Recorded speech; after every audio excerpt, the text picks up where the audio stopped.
Amerika bisa sih printing money banyak sekali, tapi dia nggak inflasi, dia kena inflasi juga ya, yang sekarang ini. Dan actually inflasi yang kemarin kejadian tahun 2022 sampai 2023 dan sampai sekarang itu taken aback, membuat kaget juga. Karena waktu terjadi 2008-2009 global financial crisis, ada yang bilang, atau kemudian COVID tahun 2020, Bank Sentral Amerika itu printing quite a lot of money untuk membuat counter cyclical. Nanti kalian belajar di dalam makroekonomi mengenai apa yang disebut counter cyclical. Kalau ekonominya lagi lemes, kalian mendongkraknya pakai moneter dan pakai fiskal. Itu kalau pakai moneter ya dengan lowering interest rate, printing more money, kemudian ekonominya muter. Kalau pakai fiskal, kalian pakai defisit anggaran, pakai utang. Kalian mungkin nggak suka sama utang. Tapi itu adalah untuk counter cyclical. Nah, Amerika mungkin have a privilege yang tidak dimiliki oleh ekonomi siapapun. Bahkan di G7 ya dalam hal ini. Pertama, dia sebagai ekonomi terbesar di dunia. Kedua, dia memiliki cukup banyak monopoli terhadap banyak sekali teknologi. Dan di dalam dominasi dia terhadap perekonomian dunia, dia menggunakan dolar sebagai salah satu proksi di dalam power geopolitiknya mereka. Kok bisa, Bu? Ya bisa karena banyak negara-negara lain yang currency-nya kebetulan tidak kredibel. Jadi banyak negara-negara yang voluntarily juga pakai Amerika Serikat. Dulu Hong Kong memang pakai dolar Hong Kong, tapi di-peg sama Amerika. Singapore to some extent dulunya juga begitu, tapi kemudian dia moving average. Negara-negara yang merasa, even Saudi Arabia, itu mata uangnya di-peg karena dia petrodolar dengan dolar itu sudah sangat dekat banget.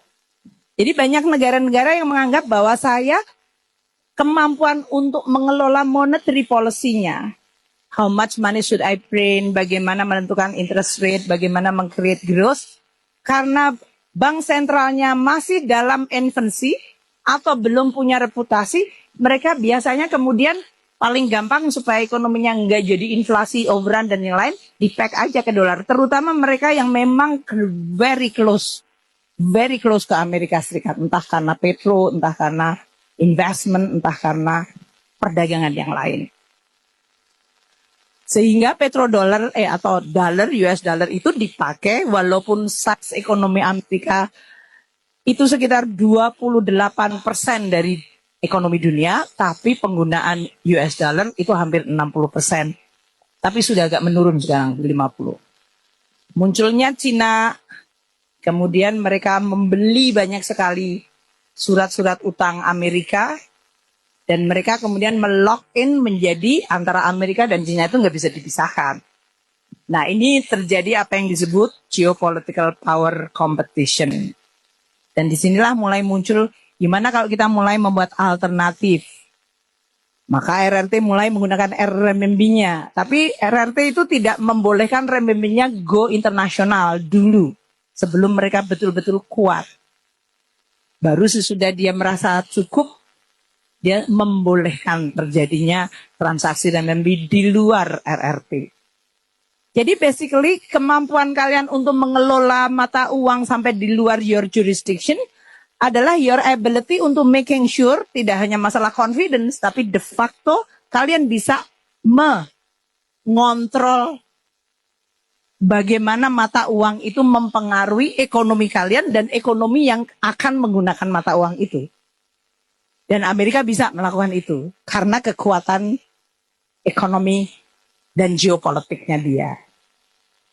Kalau Amerika ekonominya memburuk, leadership di dunianya juga melemah, makanya sekarang ini dengan election di Amerika Serikat, munculnya berbagai kandidat dengan berbagai kontroversi, itu Amerika sendiri juga merasa bahwa posisi kita di dunia nggak bisa dijamin akan terus kuat loh. Kalau kita bisa memilih pemimpin yang salah, mereka bisa melemah, gitu ya. Jadi ini juga akan menimbulkan loh, kalau dunia hanya tergantung kepada satu negara, this is too much risk. Maka muncul mulai muncul berbagai macam bilateral swap, muncullah berbagai arrangement currency yang mencoba untuk sedikit menetralisir. Dan proses itu akan berjalan terus.